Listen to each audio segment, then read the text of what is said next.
नमस्कार। 5वें राष्ट्रीय पोषण माह के इस विशेष कार्यक्रम में आप सभी का स्वागत है। आज हम यहाँ पर एकत्र हुए हैं इसलिए क्योंकि पूरा सितंबर माह जो है हम पोषण माह के रूप में मनाते हैं और आज हम बात करेंगे पोषण अभियान में जन भागीदारी विषय पर। और जैसे कि आप जानते ही हैं, माननीय प्रधानमंत्री ने 2018 में इस योजना का आगाज किया था और फिर तब से लेकर आज तक ये 5वां वर्ष है जो लगातार हम सितंबर माह को पूरी तरह से डेडिकेट कर देते हैं पोषण माह के रूप में। और दर्शकों, जैसे कि आप जानते ही होंगे, समय समय पर हमारी कोशिश रही कि हम पोषण माह के विषय में आपको बताते रहें, चर्चा करते रहें और कई एपिसोड हम पहले भी कर चुके हैं। लेकिन ग्रास रूट लेवल पर काम करने वाली हमारी जो बहनें हैं, जो आम लोगों के बीच में जाकर काम करती हैं, उन्होंने ये पूरा माह किस तरह से काम किया है, किस तरह से लोगों को अवेयर किया, जागरूक किया। इसी वजह से आज हमने कोशिश की है कि हम अपनी बहनों को यहाँ पर बुलाएं, आंगनबाड़ी और आशा कर्मचारियों को हमने अपने यहाँ पर बुलाया है और कोशिश करेंगे पूरे माह की गतिविधियों पर बात करने की। तो आइए मैं उनसे आपका तारुफ कराती हूँ। सबसे पहले हमारे साथ हैं, मैं चाहूँगी कि आप अपना परिचय स्वयं दें। सभी को मेरा नमस्कार। मेरा नाम संगीता नवानी है और मैं आशा फैसिलिटेटर हूँ, हेल्थ पोस्ट धर्मपुर, देहरादून, उत्तराखंड से। संगीता जी, बहुत बहुत स्वागत है आपका स्टूडियो में। धन्यवाद मैम। और साथ ही मैं चाहूँगी कि अब आप भी अपना परिचय दीजिए। नमस्कार, मैं देहरादून जिले के सहसपुर ब्लॉक में प्रेमनगर क्षेत्र से आंगनबाड़ी केंद्र टी स्टेट की कार्यकर्ती हूँ। लक्ष्मी जी, बहुत बहुत स्वागत है आपका भी। मैं चाहूँगी अब आप अपना परिचय दीजिए। नमस्कार, मेरा नाम जमुना रावत है और मैं परियोजना डोईवाला से आंगनवाड़ी कार्यकर्ती, नथवावाला कृष्ण विहार मेरा केंद्र है। जमुना जी, बहुत बहुत स्वागत है आपका। Thank you. अब आप अपना परिचय दीजिए। नमस्कार मैम, मैं डोईवाला ब्लॉक से सरिता पवार, राजराजेश्वरी नथवावाला में कार्य करती हूँ। और मुझे उम्मीद है कि आज आप लोग यहाँ पर आए हैं तो बहुत सारी जानकारी हमें तो मिलेगी ही, साथ ही जो घर बैठे दर्शक हमारे आज के इस कार्यक्रम को देख रहे हैं उनको भी ज़रूर मिलेगी। आज 30 सितंबर है। 1 सितंबर से 30 सितंबर तक पूरा माह डेडिकेट रहा पोषण माह के लिए। लेकिन हम दर्शकों को यहाँ पर ये भी बता दें कि आज कुपोषण दिवस भी है, तो इसके बारे में भी हम ज़रूर जानना चाहेंगे कि कुपोषण दिवस भी क्यों मनाया जाता है। सबसे पहले जमुना जी, मैं आप ही के पास आ जाती हूँ। जैसे पूरा महीना निकल गया, क्या गतिविधियां रही आपकी 1 तारीख से 30 सितंबर? आज 30 सितंबर है। हाँ जी मैम, जैसे हमारा जो ये पोषण माह चल रहा है तो ये 1 सितंबर से 30 सितंबर तक रहा। इसमें हमने जैसे बीच बीच में कई नुक्कड़ नाटक वगैरह करते हैं हम आंगनबाड़ी के थ्रू। उसमें हम महिलाओं को बुलाते हैं, गर्भवती धात्री महिलाओं को बुलाते हैं। उसमें हमारा मेन फोकस जो है 0 से 6 साल तक के बच्चों का होता है कि जैसे बच्चों को किस प्रकार से हम न्यूट्रिशन वगैरह गर्भवती माताओं को देते हैं, बच्चों को देते हैं।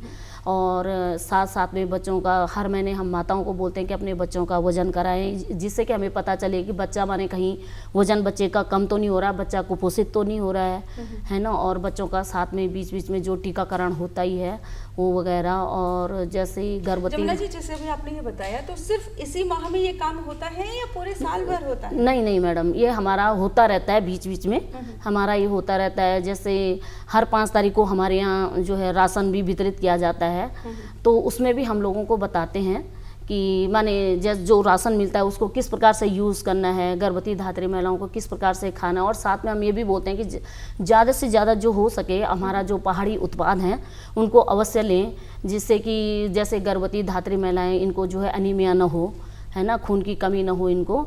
तो ज़्यादातर हमारे देश में महिलाओं को एनीमिया होता ही है, रक्ताल्पता होती है। जी मैम। और इसके लिए हम जो है गर्भवती महिलाओं को बार बार ये भी सलाह देते हैं कि बीच बीच में जो है अपना चेकअप वगैरह करवाती रहें।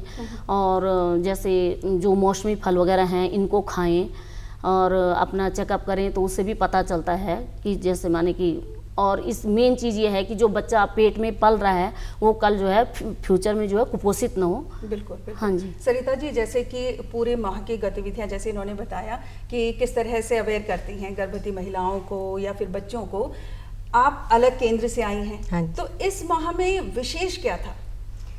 इस माह में मैम विशेष ये था कि हम गर्भवती महिलाओं का गोद भराई की रस्म करते हैं। अच्छा। और गोद भराई की सिर्फ इसी महीने करते हैं? नहीं मैम, ये हमारे पूरे साल भर चलता है, कार्यक्रम होता रहता है। और इसमें हमने विशेष अभी की बार जो हमारे पास जितनी भी गर्भवतियाँ थी, हमने सबका उनकी गोद भराई करी और अन्नप्राशन बच्चे का 6 माह का जब बच्चा हो जाता है तो उसका अन्नप्राशन करवाया है।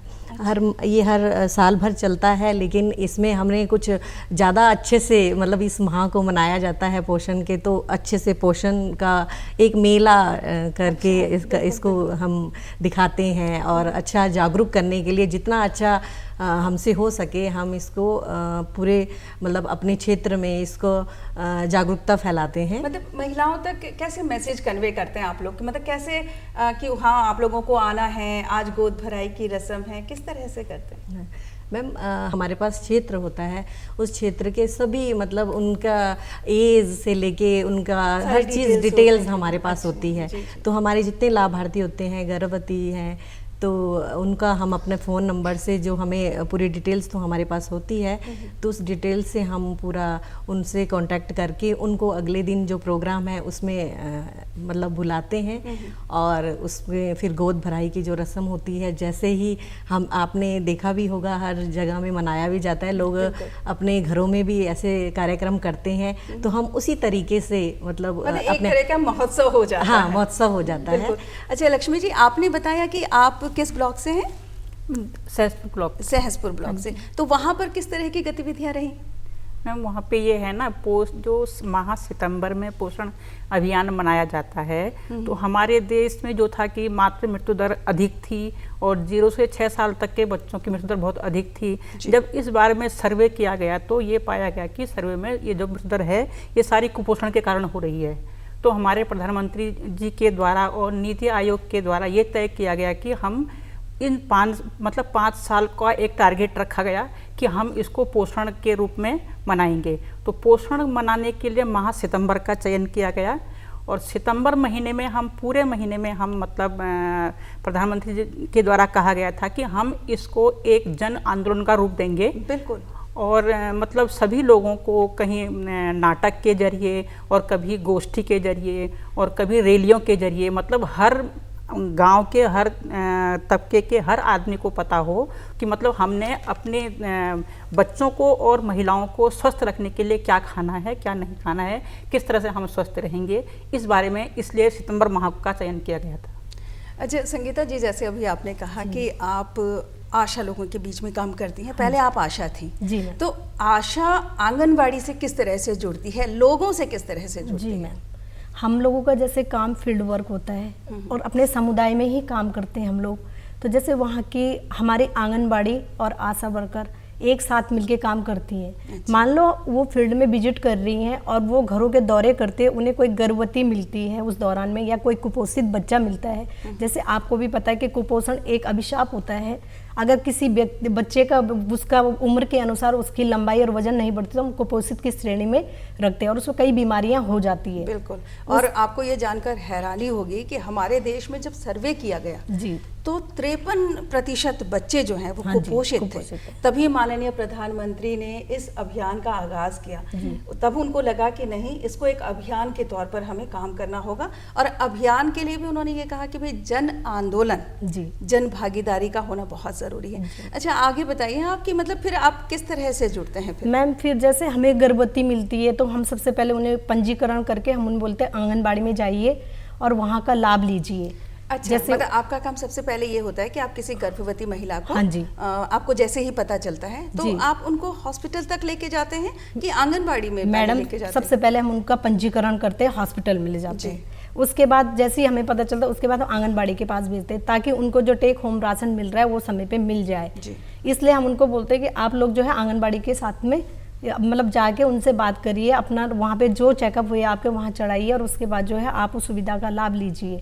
अगर बच्चे भी हमें कोई कुपोषित मिलते, मान लो उसकी उम्र के अनुसार उसका वेट वगैरह नहीं बढ़ रहा है, जैसे होम विजिट होते हैं आशा के, उस दौरान में अगर मतलब वो अगर संस्थागत प्रसव होता है तो उसके 3, 7, 14, 21, 28 और 42 दिन में विजिट होते हैं। उस दौरान में आशा देखती कि यदि बच्चे का वजन जो है हमारी जो ग्रोथ चार्ट है उसके हिसाब से नहीं बढ़ रहा है तो वो क्या करते फिर आंगनबाड़ी को उसको रेफर करती है। अच्छा, अच्छा, तो आप लोग जाके बच्चे का वजन भी लेते हाँ जी। हैं और पूरा रिकॉर्ड रहता होगा आप जी लोगों मैम। के पास भी हाँ कि जी, कौन महिला गर्भवती है, हाँ जी। उसको कब टीकाकरण की जरूरत जी है। मैम। तो टीकाकरण बच्चों का और गर्भवती महिला का सब आपकी जिम्मेदारी हाँ हो जी, जाती है। हाँ जी, आंगनबाड़ी में हम कैंप लगवाते हैं जी। और वहाँ पर आशा जो है वहाँ तक उन सुविधाओं को देती है। जैसे बच्चे हैं या गर्भवती है, गर्भवती को सबसे पहले टेटनस के 2 टीके लगाए जाते हैं। जैसे ही पता चलता है हम लोगों को, हम उन्हें टेटनस के 2 टीके, उसके बाद उनके चेकअप चलते हैं। 4 चेकअप होते हैं, 12 सप्ताह के भीतर होता है, 14 से 26 में होता है, 28 से 34 में और 36 सप्ताह के बाद होता है। जी,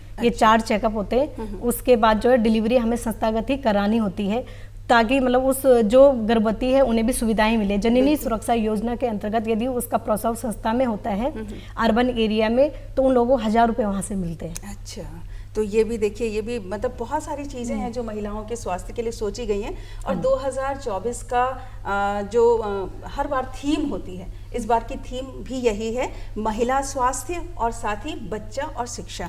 तो सरिता जी, मैं आपसे ये जानना चाहूँगी, जैसे आंगनबाड़ी में तो हमारे आसपास के जो बच्चे, छोटे छोटे बच्चे आते होंगे हाँ जी, वहाँ पर, हाँ जी। तो उनकी पढ़ाई लिखाई पर भी ध्यान दिया जाता है, हाँ जी। क्योंकि माननीय प्रधानमंत्री ने शिक्षा पर भी जोर दिया है। हाँ जी।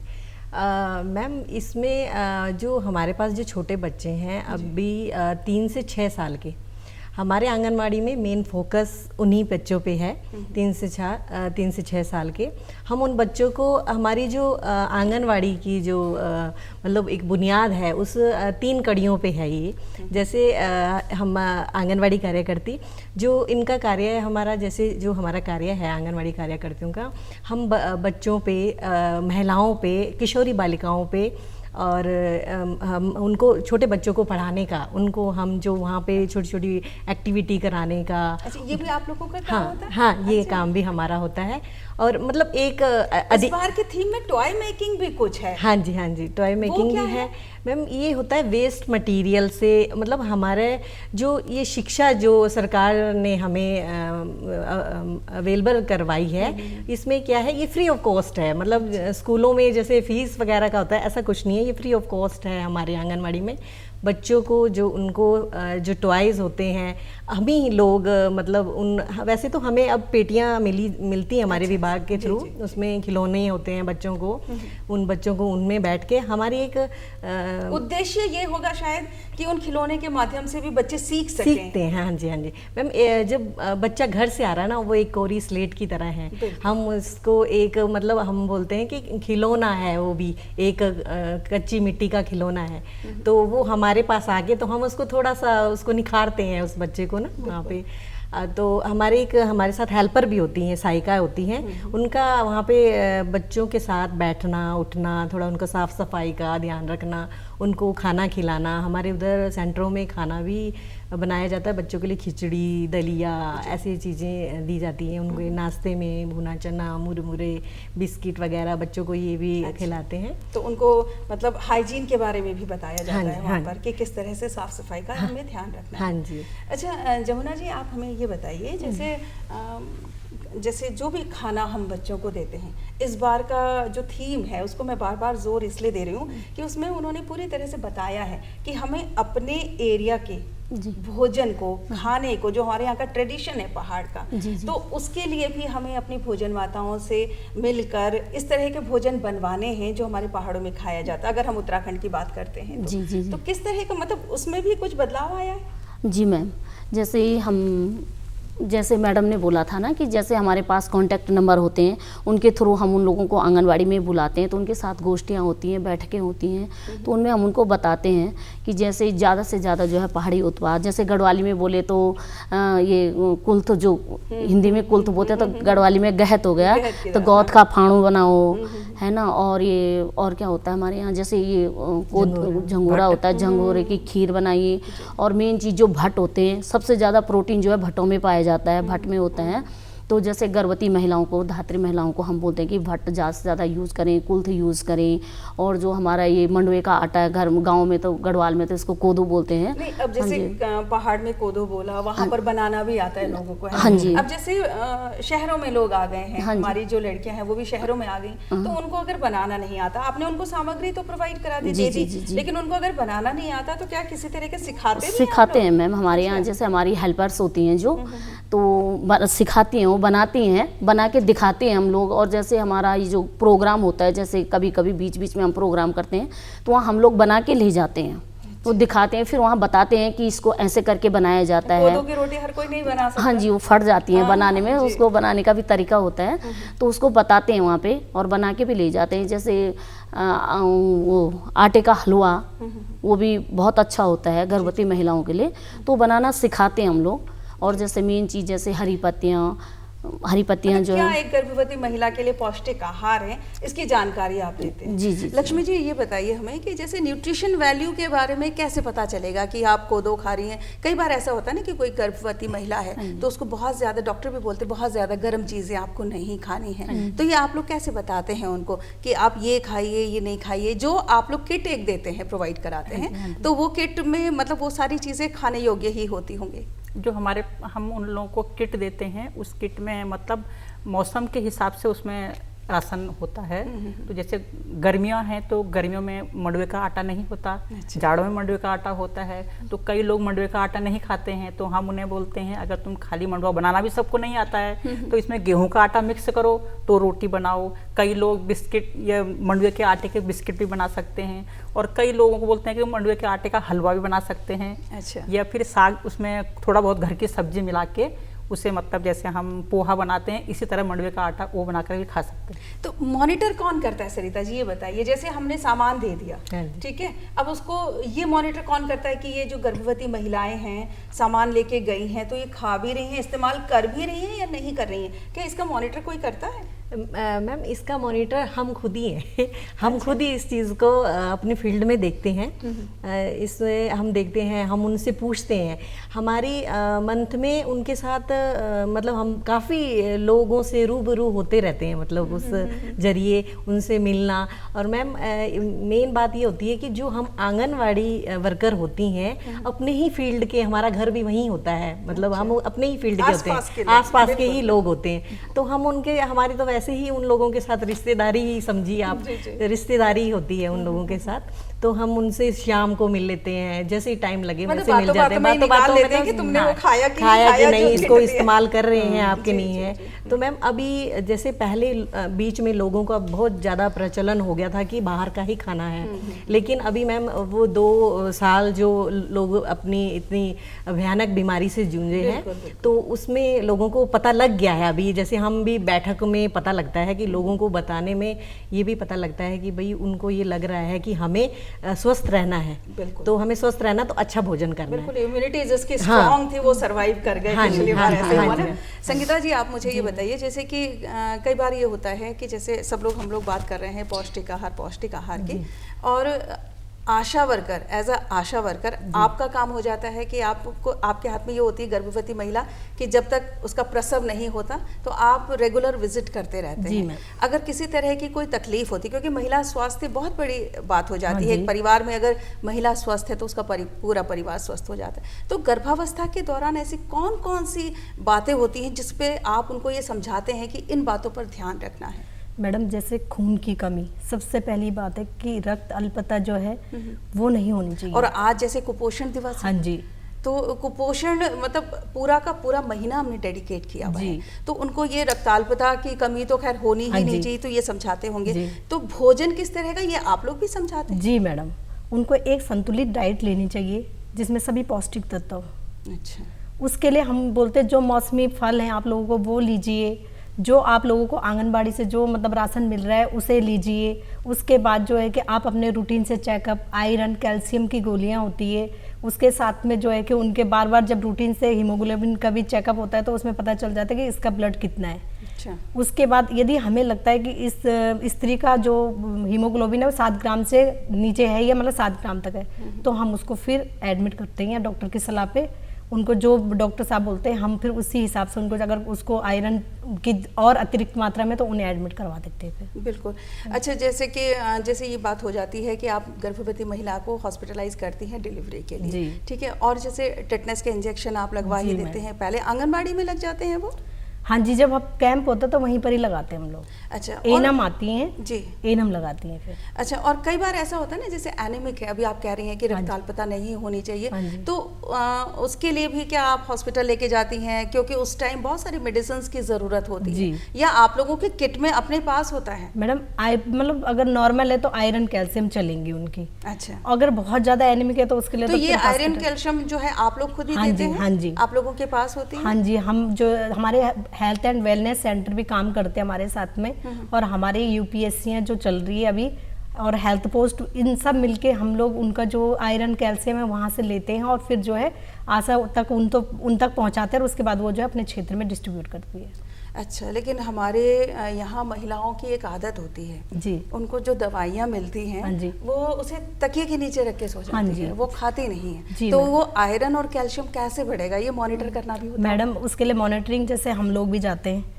तो मैं आशा से पूछती हूँ कि आप लोगों ने इन्हें कितनी गोलियाँ दी थी। अच्छा, फिर मैं बोलती लाओ जरा उस पत्ते को दिखाओ, अगर आपने खाई है। अगर उन्होंने नहीं खाई रहती है तो खुद बोलती दीदी मुझे इससे ये हो रहा है, या मतलब कि मुझे कोई तकलीफ है। किसी को हो जाता है मतलब कि आयरन खाने से उन्हें लगता है कि हमारी तबीयत खराब हो रही है, एक्चुअली में ऐसा होता नहीं है, लेकिन हमारी भ्रांति होती है वो। उसके लिए हम उन्हें फिर से उन्हें जो है कि समझाते हैं कि नहीं भाई ये लेना बहुत जरूरी है।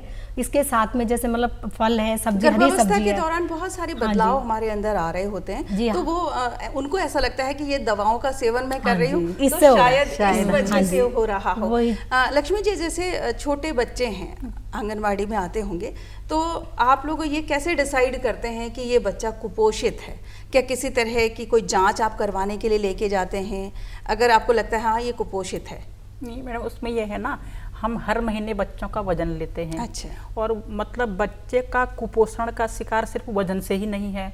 जिस बच्चे का वजन उम्र के हिसाब से उसकी लंबाई कम है, वो भी कुपोषित बच्चे में आ गया है। तो हम यही देखते हैं, अब लंबाई भी नापते हैं और बच्चे का वजन भी लेते हैं। तो बच्चे का वजन किस तरह से बढ़ रहा है, नहीं बढ़ रहा है, या उतना ही रह गया है, तो फिर हमारे वहाँ एक स्वास्थ्य टीम आती है, करीब 3-3 महीने में, 6-6 महीने में आती है। फिर हम बच्चे को उसको दिखाते हैं, तो वो बच्चे को उसके बाद रेफर करते हैं आगे के लिए।